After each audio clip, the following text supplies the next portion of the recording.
काल आपण 5S हा लास्ट पॉइंट बघितला. 5S म्हणजे हे एक जॅपनीज सिस्टम आहे. वर्क हे सिक्वेन्स मध्ये व्हावं हा त्याचा कॉन्सेप्ट आहे. जेव्हा वर्क सिक्वेन्स मध्ये होतं तेव्हा कमीत कमी वेळेत वर्कआउट होतं. कुठलंही काम होण्यासाठी कमीत कमी वेळ लागतो हा त्याचा दुसरा उद्देश आहे. तिसरा उद्देश आहे की जे ते काम ज्या त्या व्यक्तीला किंवा ज्या त्या फेजला नेमून दिलेलं असतं फेजेसमध्ये. चौथा उद्देश ज्या त्या फेजमध्ये जे ते लोक त्याच कामाला बांधील असतात त्यामुळं त्या कामाबद्दल त्यांच्याकडे परफेक्शन येतं. लक्षात येतं पहिल्या फेजला 3 एम्प्लॉईड केले तर ते पहिल्या फेजचं जे काम आहे ते फक्त ते 3च लोक करणार आहे. मग परत परत परत परत त्या फेजचं काम किंवा ते काम ते 3च लोक करणार आहे म्हणून त्यांच्याकडे काय येतं त्या कामाबद्दल परफेक्शन.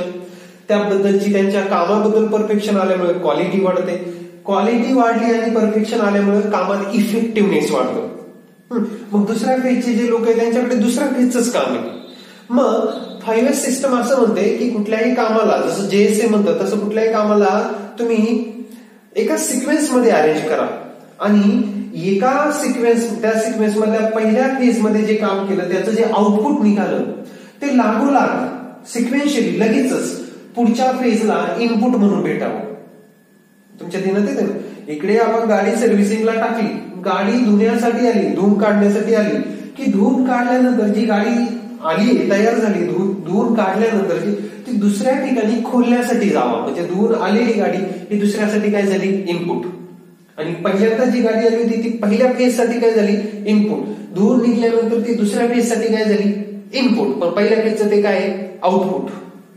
बेसिकली कुठल्याही मॅन्युफॅक्चरिंग सर्व्हिसिंग किंवा कुठल्याही युनिटला 2 थिंग्स आहेत, एक इनपुट आणि एक आउटपुट. कुठलंही मटेरियल आपण त्याला दिलं की ते होतं इनपुट आणि त्यावर प्रोसेस करून बाहेर निघलं की आउटपुट. मग 5S सिस्टमचं वर्कआउट किंवा 5S सिस्टमची कॉन्सेप्ट ही आहे की कुठलंही काम सिक्वेन्शियली व्हावं, त्यामध्ये कमीत कमी स्पेस असावा जेणेकरून टाइम स्पॅन कमी होईल आणि त्याला डेडिकेटेड माणसं असावी. जे माणसं त्यांच्या कामात इफेक्टिव्ह असतील त्यामुळे क्वालिटेड प्रोडक्शन होईल आणि सप्लाय किंवा डिलिव्हरी ऑफ प्रॉडक्ट हे इफिशियंटली आणि इफेक्टिव्हरित्या होईल. मग त्यासाठी कालच आपण बघितलं त्यांनी फेजेस काढलेले आहेत. सॉर्ट करणे, ऑर्डर करणे, शाईन करणे, स्टँडर्डाइज करणे आणि सस्टेन करणे. काल आपण हे बघितलेलं आहे. याला 5S सिस्टम असं म्हटलं जातं. मग आज आपल्याला हाऊसकीपिंग ह्यावर बघायचंय. हाऊसकीपिंग. आता एक गोष्ट लक्षात ठेवा, आपण PPE वापरायला सांगितले लोकांना, आपण स्टँडर्ड प्लॅनिंग वापरली, स्टँडर्ड वर्किंग प्रोसिजर वापरली किंवा आपण तिथे ट्रेन पर्सोनल वापरले, सर्टिफाईड पर्सोनल वापरले, मेंटेन इक्विपमेंट वापरले. ह्याचा सगळ्या गोष्टी ना ह्या आपण कॅटेगराईज केलेल्या आहेत की कुठेही मला सेफ्टी इम्प्लिमेंट करायची तर तिथे सेफ ऍक्शन व्हाव्या, कुठेही मला सेफ्टी इम्प्लिमेंट करायची तिथे सेफ कंडिशन असाव्या, कुठलीही सेफ्टी तिथे मला इम्प्लिमेंट करायची तर प्रॉपर ट्रेनिंग असावी एम्प्लॉयला, कुठलीही सेफ्टी तिथे इम्प्लिमेंट करायची आहे तर तिथे PPE वापरण्यात यावे. ह्या सगळ्या सेफ ऍक्शन किंवा सेफ कॉन्सेप्ट आपण तिथे वापरल्या ज्याने सेफ्टी घेता येते. याचा अर्थ आपण तिथे प्रॉपरली हाऊसकीपिंग इम्प्लिमेंट करतो. आता हाऊसकीपिंग आपण आपल्या पद्धतीने समजून घ्या. हाऊसकीपिंग म्हणजे ज्याची जी रिस्पॉन्सिबिलिटी आहे, ज्या वस्तूची जी जागा आहे, जिथे स्वच्छता हवी आहे, ज्याची जी कॉन्सेप्ट आहे त्याला त्या कॉन्सेप्टवर ठेवणे. आपण जरा बेसिक पासून बघू. घरामध्ये जेव्हा आपण जातो, आता लेक्चर संपल्यावर जेव्हा आपण जाणार, गाडी पार्क करणार, गाडीची चावी काढणार आणि ती चावी आपण की होल्डरला लावणार, ती की गाडीची की होल्डरला लावणार. हे काय झालं, कीची स्टँडर्ड पोझिशन, स्टँडर्ड पोज किंवा स्टँडर्ड लोकेशन. म्हणजे आपण एक प्रकारे काय केलं, ती जी गोष्ट आहे तिला तिच्या प्रॉपर हाऊसवर काय केलं, कीप केलं. ओके. दुसरी गोष्ट समजून घ्या, आपण ज्या हाऊसमध्ये राहतो, आता house in the sense of आपलं घर, पण घराला फक्त प्रॉपर इंग्लिशमध्ये होम म्हणतात लक्षात ठेवा. आणि कंपनीमध्ये जिथे आपण फ्लोअरला काम करतो ती फ्लोअर एक हाऊस आहे. Number of thing arrange on particular place, जिथे आपल्याला खूप साऱ्या गोष्टी अरेंज कराव्या लागतात, ठेवतात आणि ते आपल्याला परत भेटतात पण. मग आपण घरात गेल्यानंतर जे आपली बैठक रूम आहे त्यात बैठक रूमचं सामान असेल आणि ते योग्य जागीच असेल. किचन जे आहे ते किचनच्या जागी असेल आणि किचनमध्ये किचनचं सामान असेल. हे काय झालं, मोठ्या प्रमाणात असलेली हाऊसकीपिंग. छोट्या प्रमाणात जाऊ. हाऊसकीपिंग म्हणजे काय हे आपण पहिले समजून घेतो. जेव्हा आपण युटिलिटीचा विचार करतो, आपल्याकडे ग्लास आहे, पातेलं आहे, ब्ला ब्ला ब्ला थिंग्स आहेत, त्या रॅकला किंवा त्या मांडीलाच अरेंज केलेलं असतं आपल्या आईने. हाऊसकीपिंग म्हणजे काही जगातली खूप मोठी गोष्ट नाही. आपली आई किचन मध्ये जे मेंटेन ठेवते, जी सिस्टम मेंटेन ठेवते, त्याला हाऊसकीपिंग म्हणतात. जेणेकरून आज तिला असा चहा झाला, उद्या चहा करायचं तर तिला माहिती चहाचा डब्यासाठी लागणारी साखर कुठे, म्हणजे चहासाठी लागणारा जी साखर आहे ती तो डबा कुठे आहे, चहा पावडर कुठे आहे, किंवा त्यासाठी लागणारे जे अदर इन्ग्रेडियंट आहे ते कुठे आहे. त्यासाठी तिला स्पेसिफिकली कुणाला विचारत बसावं लागत नाही. किंवा गेले 5, 15, 20 वर्ष तुम्ही घरात आहात तर तुम्हालाही स्पेसिफिकली माहित आहे ही इथंच आहे. ही आपल्या आईने केलेली हाऊसकीपिंग. जिथली गोष्ट काय केली तिथे ठेवली. दुसरं एक्झाम्पल बघा, इमर्जन्सीमध्ये लाईट जाते, कधीतरी आपल्याला लाईट बाहेर जावं लागतं, कधीतरी आपल्या कामासाठी बाहेर जावं लागतं. आपले वडील टॉर्च एका स्पेसिफिक ठिकाणीच ठेवतात. जेव्हा त्यांना बाहेर जायचं किंवा इमर्जन्सीमध्ये लाईट गेली त्यांना माहित असतं, किंवा तुम्हालाही माहिती आपल्या घरात टॉर्च कुठं आहे आणि आपण जातो आणि ती टॉर्च घेतो. मला सांगायचं काय, housekeeping is the way of keeping thing on their own location which minimize accident, which minimize risk, which minimize injury, which minimize time loss, ultimately which minimize loss, every type of loss. बघा, industrial example बघू. आपल्याला कन्स्ट्रक्शनचं आपण काम करतोय तिथे आपण गेलो व्हिजिटला, आणि जे स्टील मटेरियल आपण वापरतो तिथे, गज आपण मराठीत म्हणतो, जे स्टील मटेरियल वापरतो ते स्टील मटेरियल काम झाल्यानंतर, त्याचं कटिंग काम झालं, जे काही काम आहे ते झाल्यानंतर त्याचे जे तुकडे आहेत ते तिथेच पडलेले चालतील का? आणि जर चालतील किंवा पडले तर तुम्हाला काय वाटतं त्यामुळे काय होऊ शकतं? आपल्याला 6 mm चा गज पाहिजे 7 फुटाचा, आपण तो आणलेला आहे 10 फुटाचा.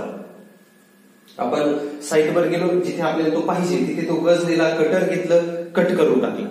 आपण आपला 6 mm चा 7 फुटी गज वापरला पिलिंगसाठी, पिलर बांधण्यासाठी. राहिलेले 2-2 फुटाचे तुकडे इथं पडलेले, काही तिथं पडले, काही तिथं पडले. आता काय होईल? एखाद्याच्या पायाला लागू शकतं, कुठे शॉर्ट सर्किट होऊ शकतं, ते गंज पकडू शकतं, दुसऱ्या कुठल्या मटेरियलमध्ये घुसू शकतं, जे व्हेकल तिथनं जाईन जे मटेरियल आपण व्हेकल वापरतो त्याच्या टायर वगैरे मध्ये घुसू शकतं. चला, हा एक पार्ट झाला. आपण आणले होते 10 गज, 6 mm चे 10 गज वापरले आपण, तिथे 4-5 गज उरले, 4-5 गज. आता ते तिथेच पडून राहिले तर खराब होऊन जातील, वागतील, मटेरियल त्यावर न जाईल, एम्प्लॉईला लागेल, आणि ते आपण तिथेच पडून दिलं, नंतर त्याचा विचारच केला नाही.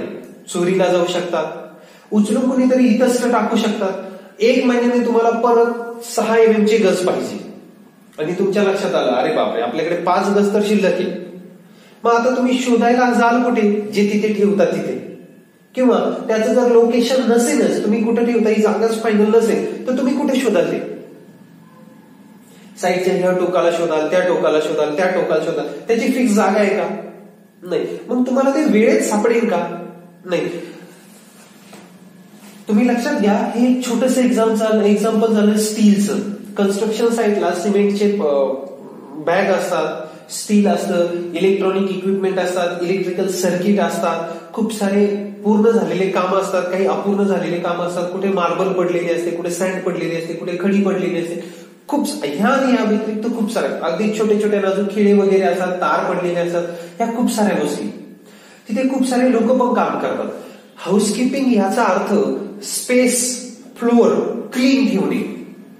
पण याचा अर्थ क्लीन ठेवणे म्हणजे झाडून घेणे नाही, त्याला क्लिनिंग म्हणतात, व्यवस्थित साफ स्वच्छता ठेवणे. हाऊसकीपिंग म्हणजे जी गोष्ट आपण तिथे वापरतो ती योग्य ठिकाणून घेणे आणि एक योग्य ठिकाणी परत नेऊन ठेवणे, याला हाऊसकीपिंग म्हणतात. पाहणे, आपल्या घरामध्ये आपण स्पायनर वापरतो खूप सारे, घेतो कुठून आपल्याला माहिती, पाहण्यांचा एक बॉक्स आहे, घेतो, वापरतो, आणि परत काम झाल्यावर कुठे ठेवतो? तिथेच. जर ठेवला नाही तर सापडेल का आपल्याला परत? मला तुम्हाला काय क्लिअर करायचं तुम्ही लक्षात घ्या. हाऊसकीपिंग ही सेफ्टी इम्प्लिमेंट करण्याची 90% इम्प्लिमेंटेड गोष्ट आहे. म्हणजे ज्या दिवशी तुम्हाला हाऊसकीपिंग समजेल आणि त्याचं महत्व समजेल त्या दिवशी तुमच्या साईटवर किंवा तुमच्या सेक्टरमध्ये तुम्ही जिथे काम करता तिथे जवळजवळ 90% सेफ्टी इम्प्लिमेंट होईल. का बरं? बुकमध्ये दिलंय हाऊसकीपिंग म्हणजे प्रॉपर गोष्ट प्रॉपर ठिकाणी ठेवणे आणि जेव्हा आपल्याला अपेक्षित आहे तेव्हा परत तिथं भेटणे. पण त्याच्या पलीकडे जाऊन जेव्हा तुम्ही विचार कराल तर हाऊसकीपिंग म्हणजे फक्त गोष्टी जिथल्या तिथं ठेवणे नाहीये. हाऊसकीपिंग म्हणजे ज्याला त्याला ज्याचा त्याचा जॉब रोल असाइन करून देणे. जॉब रोल लक्षात येईल, ज्याला त्याला ज्याचं त्याचं काम असाइन करून देणे. हाऊसकीपिंग म्हणजे ज्याने त्याने ज्याचं त्याचं कामच करणे. हाऊसकीपिंग म्हणजे ज्या डिसिप्लिन मध्ये तुम्हाला काम सांगितलंय, तुम्ही ज्याला काम सांगितलं किंवा तुम्हाला सांगितलं त्याच डिसिप्लिन मध्ये काम करणे. हाऊसकीपिंग म्हणजे कुठल्याही कामाला कॅटेगराईज करणे, फेज मध्ये काउंट आउट करणे आणि त्याला बाउंड्री तयार करणे. हाऊसकीपिंग म्हणजे ही माणसाच्या जबाबदारीपासून मटेरियलला ठेवण्याच्या आस्पेक्ट पर्यंत. हाऊसकीपिंग म्हणजे तिथे असणारं क्लीननेस याचा अर्थ झाडून घेणे नाही. क्लीननेस म्हणजे इतस्त वस्तू पडू न देणे. हाऊसकीपिंग म्हणजे ज्या वस्तूची जी जागा फायनलाइज झाली ती त्या जागेवर ठेवणे, जेणेकरून त्या वस्तूमुळे दुसऱ्या कामाला किंवा दुसऱ्या वस्तूला किंवा दुसऱ्या अस्पेक्टला त्याचा कुठलाही अडथळा होणार नाही. हाऊसकीपिंग म्हणजे एक अशी गोष्ट जी तेथील रिस्क कमी करते, वस्तूला, माणसाला, गोष्टीला, कॉन्सेप्टला, प्लॅनला त्याच्या जागी आणि त्याच्या सुव्यवस्थेवर कीप करण्यासाठी. लक्षात येते तुमच्या म्हणण्याचा उद्देश एवढाच की हाऊसकीपिंग ही इतकी ब्रॉड कॉन्सेप्ट आहे ज्यावर आपल्याला पुढे खूप मोठा कॉन्सेप्ट आहे. हाऊसकीपिंग ही ज्याला त्याला ज्याचा त्याचा दायरा ठरवून देते. मग ती वस्तूला असू द्या, नीट ऐका, मशीनला असू द्या. मशीन जे इक्विपमेंट किंवा मेकॅनिकल थिंग आपण वापरतो तिचं प्रॉपर सर्व्हिसिंग होणं गरजेचं आहे. तुम्हाला मान्य आहे, तुम्ही गाडी वापरता तिची प्रॉपर सर्व्हिसिंग व्हायला हवी, तिचं प्रॉपर मेंटेनन्स व्हायला हवं. तुम्हाला काय वाटतं बॉस, सर्व्हिसिंग आणि मेंटेनन्स यात काही फरक आहे का?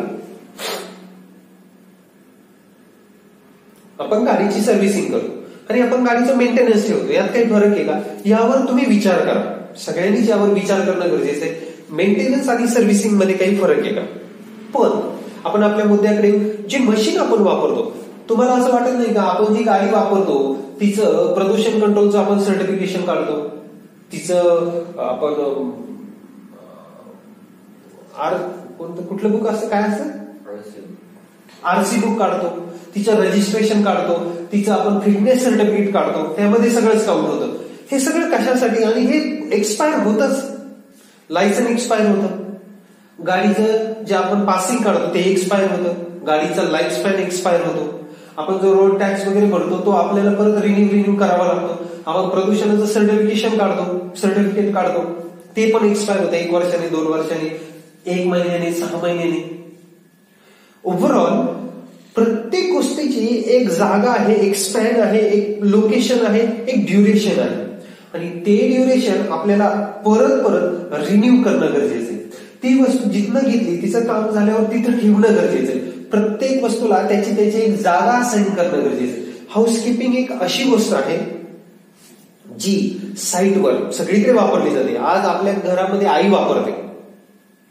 आपले वडील जेव्हा शेतात काम करत असतात त्यांना माहित असतं, त्यांना हे माहित असतं की त्यांनी आपण जे खोरं म्हणतो, आपण खोरं वापरतो ते कुठं ठेवलेलं आहे.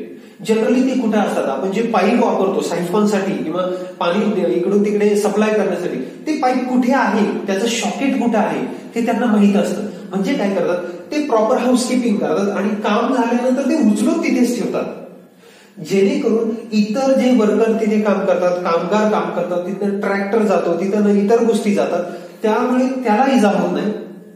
त्या गोष्टी आपण बाजूला ठेवल्या, इतस्त जर पडून राहिल्या तर तिथल्या वर्करला त्यामुळे इजा होत नाही. त्या गोष्टी आपण योग्य जागी ठेवल्यामुळे त्या लवकर खराब होत नाही, त्याचं प्रॉपर मेंटेनन्स राहतं, त्याचं प्रॉपर सर्व्हिसिंग राहतं आणि त्याची लाईफ वाढते. इजा पण होत नाही, लाईफ पण वाढते, मेंटेनन्स पण प्रॉपर राहतं, सर्व्हिसिंग राहतं, योग्य वेळेत पण सापडतं, टाइम पण कन्झ्युम होत नाही. म्हणून असं म्हटलं जातं, हे मानलं जातं, आपण कितीही पीपीई वापरल्या, आपण कितीही प्लॅनिंग केली, आपण कितीही डिझाईन केलं, हे कितीही इम्प्लिमेंट केलं, कितीही JSA केला, सर्वे केला, इन्स्पेक्ट, तुम्हाला काय वाटतं सर्वे, इन्स्पेक्शन, JSA, इन्व्हेस्टिगेशन हे सगळं कशाचा पार्ट आहे? 100% आपण ते इंडस्ट्रियल सेफ्टीमध्ये शिकलो. पण आपण बघितल्याप्रमाणे किंवा नियमानुसार वर्षातून एकदा ऑडिट होतं, मान्य तुम्हाला? असं नाही वाटत का तुम्हाला? ऑडिटचा ड्युरेशन ठरवून दिलेला आहे. ऑडिट हे वर्षातून एकदा झालंच पाहिजे, हे कंपल्शन आहे. मग तुम्हाला असं वाटत नाही का ऑडिटचे हे टाइम ड्युरेशन आणि एक स्पेस ठरवून दिलेलं आहे की ह्या वेळेस ऑडिट झालंच पाहिजे? याचा अर्थ ऑडिटला त्याची जागा ठरवून दिली असं वाटत नाही का? सर्व्हिस इंडस्ट्री म्हणून इंटँजिबल आहे ते, त्याला आपण हात लावू शकत नाही. पण एक सर्व्हिस म्हणून ऑडिटचा स्पॅन ठरवून दिलेला आहे. याने की त्याला आपण त्याची प्रॉपर कीपिंग केली. कीप ठेवणे house.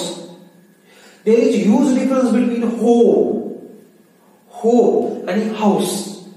House is the place where we keep things आणि home where we live. Means what? Material plus man live with their own responsibility. म्हणून हाऊसकीपिंग हे 90% सेफ्टी इम्प्लिमेंट करण्यासाठी मदत करतं. मग पुढे जाऊन तुम्हाला तिथे proper lightning, proper ventilation, proper cleaning अशा बऱ्याच साऱ्या कॉन्सेप्ट येतील. ह्या पुढच्या कॉन्सेप्ट आहेत, ह्या पण हाऊसकीपिंग मध्ये काउंट होतात. पण बेसिकली हाऊसकीपिंग ही सेफ्टी इम्प्लिमेंट करण्याची सगळ्यात इफेक्टिव्ह गोष्ट आहे. ती मटेरियलला लागू पडते, ती तुमच्या फ्लोअरला लागू पडते, ती तुमच्या युटिलिटी इक्विपमेंटला लागू पडते. मटेरियल आणि इक्विपमेंट आणि युटिलिटी मध्ये फरक आहे बॉस. सिमेंट कॉन्क्रीट हे मटेरियल आहे. त्यासाठी जे तुम्ही छोटे छोटे इक्विपमेंट वापरतात, युटिलिटी वापरतात, सपोज खोर वापरतात, टोकरी वापरतात, त्यासाठी तुम्ही मोठं मिक्सर वापरतात मिक्स करण्यासाठी. युटिलिटी, इक्विपमेंट, मटेरियल, मॅनच्या रिस्पॉन्सिबिलिटी त्याला दिलेली. असं का आहे? मग सेफ्टी ऑफिसर आहे, सेफ्टी सुपरवायझर आहे, सेफ्टी अटेंडंट आहे, फायर मार्शल आहे, फायरमन आहे.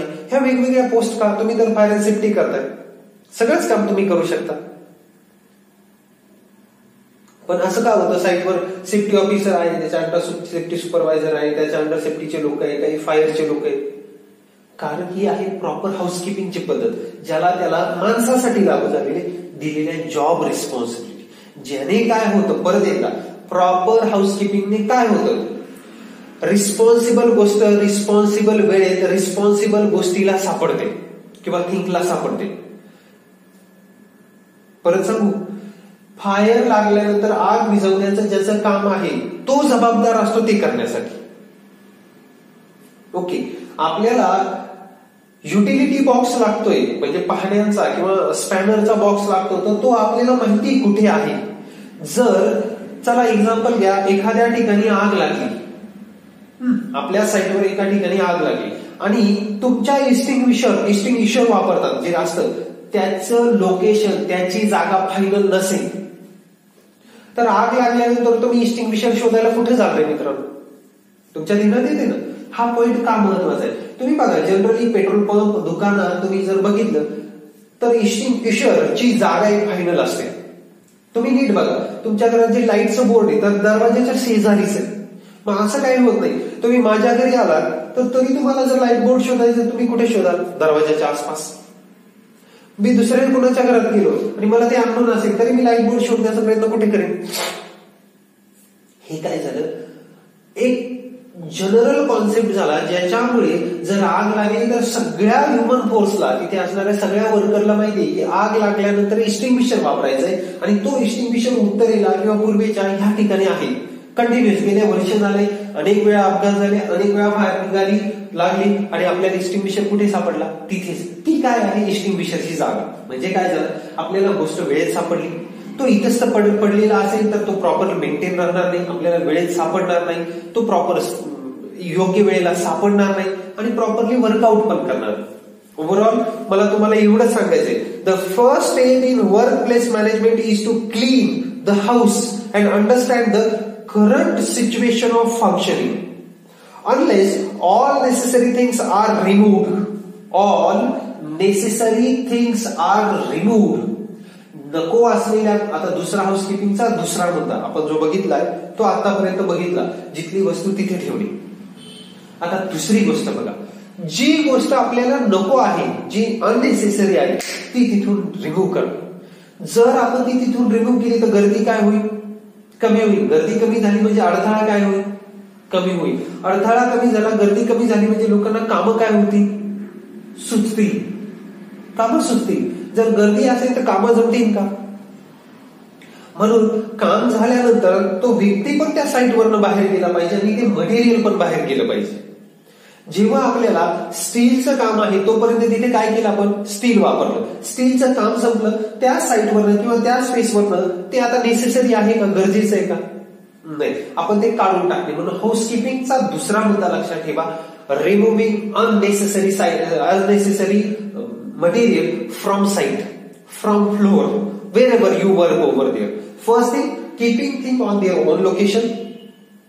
Second thing, removing unnecessary material. And necessary things are arranged properly. That is for the first thing. जिथली गोष्ट तिथे काय करणे, गरजेच्या ज्या गोष्टी आहेत त्या जिथल्या तिथे ठेवणे. Okay, properly. A clear picture will not be available if we are not removing unnecessary thing and we are not keeping necessary thing on their proper location. There is no clean picture. So the third thing of housekeeping is making clear picture on floor or on site. You got first thing. Housekeeping is keeping thing on their proper location. Housekeeping means removing unnecessary thing from their location. Wherever they are there, removing. If they are unnecessary, remove from it. And third thing of housekeeping is making clean and clear picture of things, of location, of floor, of face. Making clear picture. Remember, making clear picture. हो, आपल्याला हे काम करायचं आहे, त्यासाठी ह्या गोष्टी अपेक्षित आहे, ह्या गोष्टी अशा अशा ठिकाणी ठेवलेल्या आहे, मला हवं आहे तेव्हा भेटेल. मी तुम्हाला एक बेस्ट एक्झाम्पल देतो हाऊसकीपिंगचं. तुम्ही हे संगीत वाजवणारी लोक असतात बघा, ड्रम वगैरे वगैरे गोष्टी अरेंज केल्या असतात. तुम्ही कधी बघितलं की युट्यूबवर गाणी बघता तुम्ही, वेगवेगळे स्टुडिओ वेगवेगळे गाणे करतात बघा. तिथे एक माणूस असे असे हात करत असतो, कोणीतरी व्हायोलिन वापरत असतं, कोणीतरी ड्रम वापरत असतं. तुम्ही तिथे बघितलं का, ड्रम वापरणारा जो माणूस आहे त्याच्यापुढे इथे इथे इथे इथे इथे खूप सारे ड्रम ठेवलेले असतात. कुठेतरी इथे छन्न वाजणारं मशीन असतं, कुठेतरी दुसरंच काहीतरी ठेवलेलं असतं, एकदम प्रॉपर ठेवलेलं असतं. आणि तो एकच माणूस 5-6 इक्विपमेंट एकाच वेळेस वाजवतो. बघितलं तुम्ही? नसेल बघितलं तर तुम्ही बघा, स्टुडिओमध्ये जिथे गाणी रेकॉर्ड होतात तिथे असतं, तो इकडे पण वाजवतो, तिकडे पण वाजवतो, मध्ये छंद पण वाजवतो, हे पण वाजवतो, ते पण वाजवतो. किंवा तुम्ही पियानो बघितले, ते एकावर एक ठेवलेले 3 पियानो असतात. कार्यक्रमामध्ये तुम्ही कुठल्या टीव्हीवर दाखवतात, तो इकडे पण वापरतो, वाजवतो, वर पण वापरतो, खाली पण वाजवतो. त्यांनी काय केलेलं असतं, ते सगळं मटेरियल त्याच्या सोयीनुसार पण गरजेचं, त्याच्या रिक्वायरमेंट नुसार, सोयीनुसार, गरजेच्या प्रमाणे अरेंज करून ठेवलेलं असतं. योग्य वेळी, योग्य ठिकाणी, योग्य वेळेत त्याला प्रॉपर मिळेल. जे नको आहे ते काय केलेलं असतं, रिमूव्ह केलेलं असतं. आणि जाण्यापूर्वीच त्याने पिक्चर क्लिअर केलेलं असतं, ह्या गोष्टी मला हव्या आहेत, अशा अशा पद्धतीने हव्या आहेत, इथे इथे ठेवलेल्या हव्या, जेणेकरून जेव्हा मला गरज पडेल तेव्हा त्या काय होतील, लगेच अवेलेबल होतील. Third thing of housekeeping. First thing, keeping thing properly, that is on their own location. Second thing, removing unnecessary thing. And third thing, making clear picture of our floor, of our house, of our site, wherever we work over there. Okay boss, this is what the things I require, this is what the thing is on their own location, and this is what the pose or practices what I have to do over there, called as housekeeping. Okay. One more thing. Therefore, cleaning and organizing are of naturally top priority. याचाच अर्थ काय झाला boss, तुम्हाला एकदम clear picture करायचं, याचाच अर्थ तुम्ही काय केलं, क्लिनिंगच केलं. क्लिनिंगच केलं. नको असलेली गोष्ट बाहेर काढून टाकली, आवश्यक असणारी गोष्ट आवश्यक जागेवर ठेवली. एक प्रकारे आपण काय केलं, क्लीन. मग असं खूप सारं आहे. इव्हन आजपर्यंत आपण वाचलंय बघा काय काय आहे. Even thought cleaning and organizing activity are widely agreed to be a most basic quality and productivity enhancing activity. Even now, many factories are disorganized and carry a lot of waste, unnecessary items. Although most companies do perform some cleaning and organizing, the workplace return to the previous state of disarray in few days. Cleanliness must become a habit, and cleaning and organizing must be continued. आता ह्या paragraph मध्ये वापरले अजूनही 70 ते 80% कंपन्यांमध्ये cleaning याचाच अर्थ keeping thing organising, that is organising things यावर आजही भर दिला जात नाही. बऱ्याच साऱ्या कंपन्या यात प्रयत्न करत आहेत की वेल ऑर्गनाइज इक्विपमेंट आणि मशिनरी आणि युटिलिटी ठेवणे, पण काही दिवसानंतर परत ते अनऑर्गनाइज होऊन जातं. म्हणून ज्यादातर अपघाताला जबाबदार, लक्षातच ठेवा तुम्ही, ज्यादातर अपघाताला जबाबदार गोष्टींमध्ये अनऑर्गनाइज थिंग्स ह्याच आहे. नीट ऐका हा बॉस. सपोज एखादा माणूस हाईट वरनं खाली पडला, 15 फुटावरनं पडला. बॉस त्याला इजा केव्हा होईल? जर त्याने हेल्मेट घातलेलं नसेल, जर त्याने सेफ्टी बेल्ट वापरला नसेल. नियमानुसार 3.5 फीट, दॅट इज नियमानुसार 1.5 मीटर ते 3 मीटर, कन्फर्म करतो, 1.5 मीटरच्या हाईटवर, सॉरी 3.6, हो, 1.5 किंवा 2 मीटर हाईटच्या वर जर काम करायचं असेल तर आपल्याला काय वापरायचं आहे? सेफ्टी बेल्ट, हेल्मेट हे वापरणं गरजेचं आहे. एवढ्या हाईटच्या वर जर आपल्याला काम करायचं आहे. जर तुम्ही ते वापरत नाही याचा अर्थ तुम्ही प्रॉपर हाऊसकीपिंग केलं का? नाही. याचा अर्थ तुम्ही प्रत्येक वेळी जिथली वस्तू तिथे ठेवणे असं म्हणजे तुम्ही समजू नका की स्टूल जागेवर ठेवणे. 2 मीटर किंवा 1.5 मीटरच्या वर जर आपल्याला काम करायचंय तर सेफ्टी बेल्ट वापरणं कंपल्सरी आहे की नाही? मग तो सेफ्टी बेल्ट 2 मीटरच्या वर कुठे पाहिजे? आपल्या बॉडीला. ही त्याची काय जागा. अजून एक बघा, ठीक आहे, त्याने हेल्मेट घातलेला आहे, तो 10 किंवा 15 फुटावर काम करतो आणि तो खाली पडला. आता बॉस, खाली जर व्यवस्थित जागा असेल, एक रेग्युलर नॅचरल जागा असेल तर त्याला इजा होण्याचं प्रमाण काय होईल? कमी होईल. पण तिथे कुठेतरी स्टील पडलेलं आहे, तिथे कुठेतरी युटिलिटी मटेरियल पडलेलं आहे, तिथे कुठेतरी सिमेंटची बॅग आहे, तर मात्र त्याला इजा किती होईल? खूप जास्त होईल. यातही तुम्ही जेव्हा हाईटवरनं पडता तुम्ही किंवा कुणीही पडतं साईडला किंवा ऑर्गनायझेशन मध्ये, तेव्हा पडताना कुठल्या कुठल्या दखल आणि कुठल्या कुठल्या सुरक्षा घ्यावा याची पण ट्रेनिंग दिलेली असते. कसं पडावं हे बघा. पडणं हे काही कंपल्सरी काम नाही किंवा पडणं हे काही आपलं नॅचरल थिंग आहे. कामाच्या धुंदीमध्ये किंवा कामाच्या गुंगीमध्ये माणूस पडू शकतो. पण जर तो पडत असेल तर तो कसा पडावा, बेसिकली त्याने पडताना कुठल्या कुठल्या सुरक्षा घ्यावा ही तर गोष्ट सगळ्यांना माहित असावी. की पडताना त्याने डोकं हातात पॅक पकडलेलं असावं किंवा आपले पाय आपल्या छातीजवळ असावे. तुम्ही पडताना बघितलं माणूस कसा पडतो. आज तुम्ही जाऊन चेक करा, एखाद्या हाईटवरनं किंवा एखाद्या ठिकाणावरनं जेव्हा आपण पडतो तेव्हा पडताना मॅक्सिमम बॉडी कशी सिक्युअर होईल याच्यासाठी काय स्टेप दिलेले आहे. आपल्या डोक्याची पोज कशी असावी, आपल्या हाताची पोझिशन कशी असावी, आपल्या पायांची पोझिशन कशी असावी, पडावं जनरली प्रेफर कसं करावं. चला लेट हॅव वन एक्झाम्पल. पडणं बाजूला ठेवू, ते तुम्ही बघणे. आपल्याला पाण्यात सुलकी मारायची किंवा पाण्यात उडी मारायची. बॉस तुम्ही प्रयत्न केला असेल, पाण्यात तुम्ही पोहायला गेला असेल किंवा केला असेल, कसे पडता तुम्ही? धपक्कन पडता किंवा पांघरून पडता? असे गेले आणि उडी मारली, सुलकी न घेता पांघरून पडले पाण्यावर धपकन चपाती सारखी, असं तर काही होत नाही. तुम्ही जर तसे पडत असाल तर तुम्हाला पाणी खूप लागेल. असंही होत नाही तुम्ही सुलकी मारली आणि हात मागे घेतले असे पक्षासारखे आणि डोकं घुसवलं पाण्यात, माणूस बेशुद्ध होऊ शकतो, डोक्याला मार लागू शकतो, कॉमन जाऊ शकतो पाण्यात जरी तुम्ही अशी उडी घेतली तर. कारण पाण्याच्या सरफेसवर एक फोर्स असतो आणि तो सरफेस तोडण्यासाठी आपल्याला एका हार्ड गोष्टीची गरज असते. मग जनरली आपण काय करतो, पाण्यात जर आपल्याला उडी घ्यायची असेल, सुलकी घ्यायची असेल आंघोळ करताना पोहण्यासाठी, तर आपण हात पुढे करतो.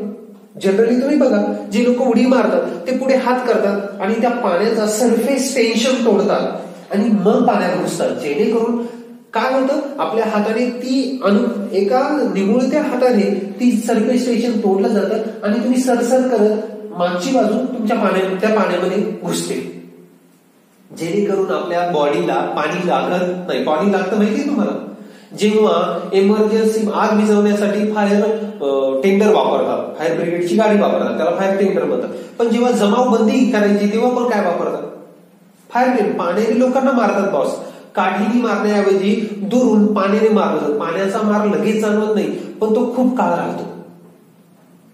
म्हणून पाण्याची ओळखी घेताना आपण जशी पोज वापरतो जेणेकरून आपल्याला कमीत कमी इजा होईल, तसंच पडण्यासाठी पण काही आस्पेक्ट आहे, सर्व्हिसचे पण काही आस्पेक्ट आहे.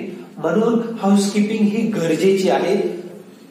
सगळ्यात महत्वाचा मुद्दा हाऊसकीपिंग, याचा अर्थ प्रत्येक वेळेस आपल्याकडे एक रूम आहे, आपली एक कन्स्ट्रक्शनची साईट चालू आहे, तिथनं फक्त स्टील जागेवर ठेवणे, तिथनं फक्त मटेरियल जागेवर ठेवणे, तिथनं फक्त सिमेंटच्या बॅग बाजूला ठेवणे, वाळू जागेवर ठेवणे, हे तर कंपल्सरी आहे, ज्याच्या त्याच्या जागेवर ठेवणे. नको असलेल्या गोष्टी, तुकडे झालेले स्टील आपल्याला नको आहे तिथे, त्या काढून साईटवरनं बाजूला टाकणे, हे पण हाऊसकीपिंग आहे. पण याचा अर्थ फक्त एवढं मानू नका की हाऊसकीपिंग म्हणजे गोष्टी जागेवरच ठेवणे, गोष्टी नको असलेल्या बाहेर काढणे. गोष्टी म्हणजे प्रत्येक गोष्ट तुम्ही स्टील, बॅग, मटेरियल असंच म्हणू शकत नाही, त्यात माणसं पण येतात बॉस. ज्याला जी रिस्पॉन्सिबिलिटी दिली आहे, ज्याला जे ऑर्गनाइज वर्कफ्लो दिलेला आहे, तो त्यानेच करणे. वेल्डिंगचं काम करणाऱ्या माणसाने फक्त वेल्डिंगचंच काम करायचं, सिमेंट कॉन्क्रीट जे आहे ते मिक्स करण्याच्या कामासाठी जायचं नाही. काय झालं, त्याला त्याची जबाबदारी दिली आणि त्याचं वेल्डिंगचं काम संपल्यानंतर तो काय झाला, नेसेसरी राहिला का तिथे, नाही, अननेसेसरी झाला. काय झाला, अननेसेसरी. त्याला लगेच साईटवरनं बाजूला काढणे, काम झालं, चला तुमचं काम संपलं, तुम्ही बाहेर व्हा.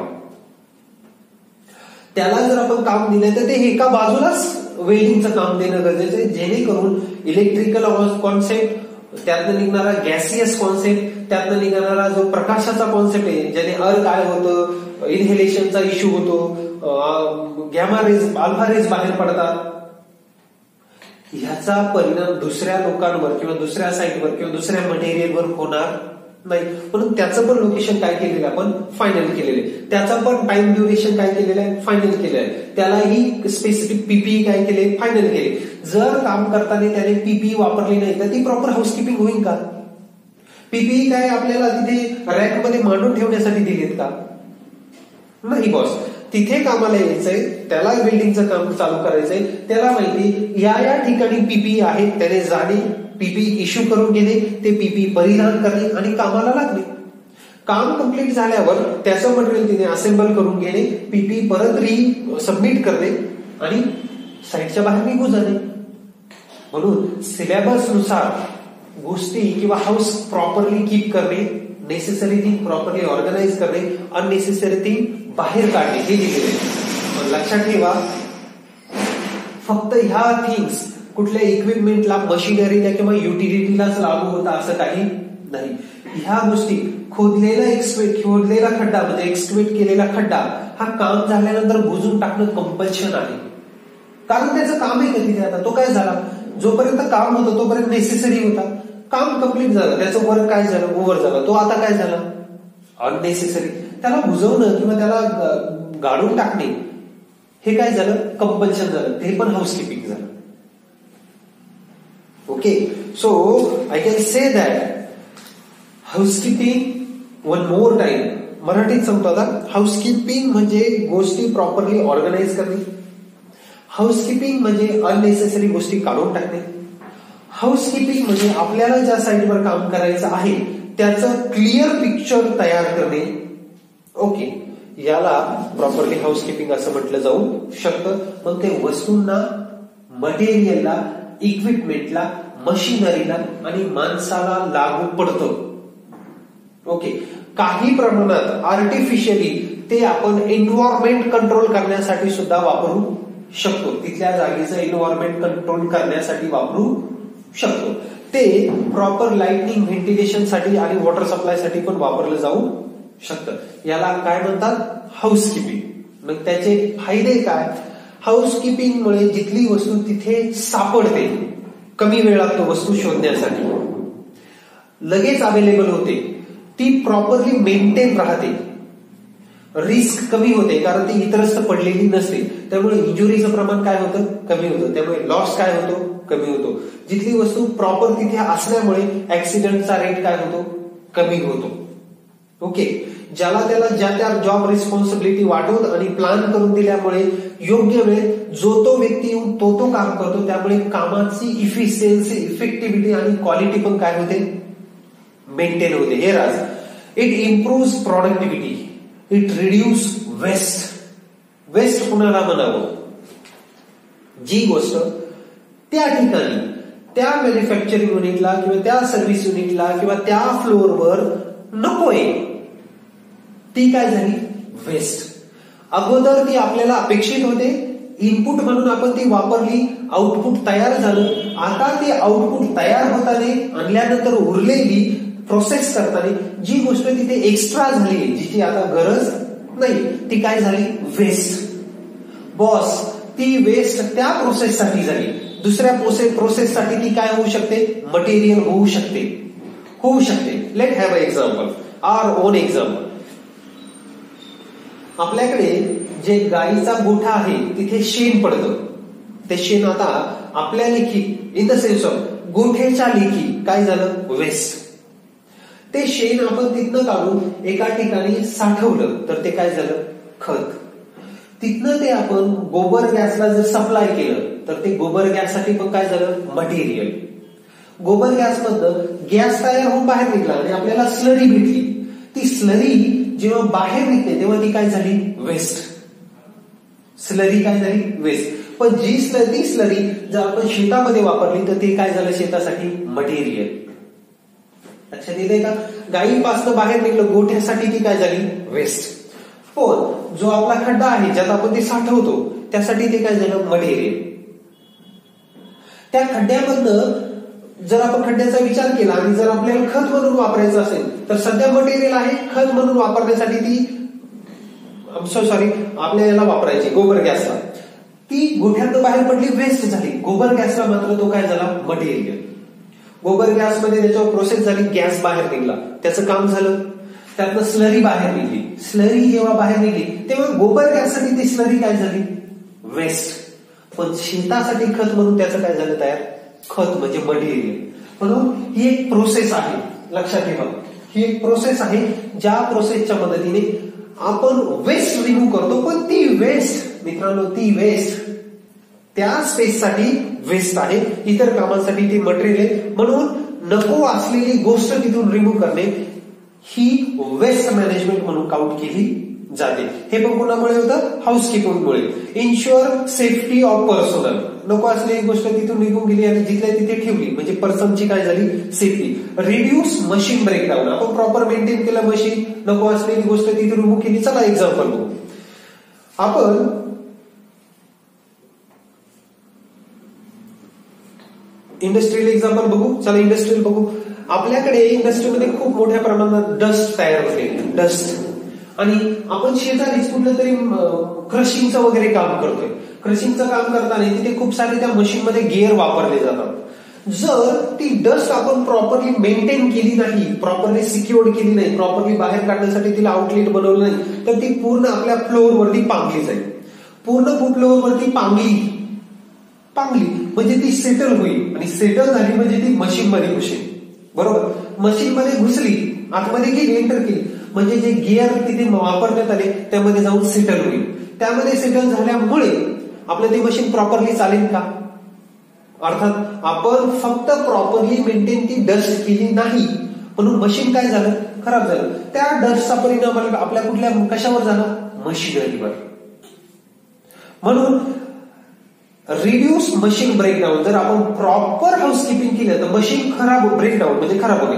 मशीन खराब होण्याचं प्रमाण काय होईल, जर प्रॉपर हाऊसकीपिंग केलं तर मशीन खराब होण्याचं प्रमाण काय होईल, कमी होईल.